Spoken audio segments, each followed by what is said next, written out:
হ্যাঁ, আমি তো বলি, জানি না বুঝবেন কি বুঝবেন না, আমি বলি এই উম্মতকে দুনিয়াতে পাঠানেরই কথা ছিল না। কি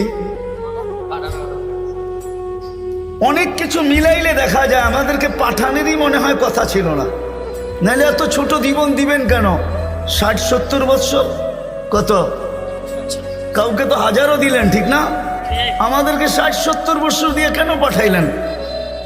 আবার 60-70 বৎসর দেওয়ার পরেও 2 পর্বে আমাদের জীবনটাকে আল্লাহ কমায় দিছেন, লেস করে দিছেন, বাদ দিয়া দিছেন। প্রথম 15 বৎসর হিসাবে আসবে না, যতক্ষণ পর্যন্ত বালেগ না হয়, কলম তার বিরুদ্ধে যায় না, পক্ষে চলতে পারে, বিরুদ্ধে চলবে না, রুফিয়াল কালাম। এইখানে 15 বৎসর বাদ।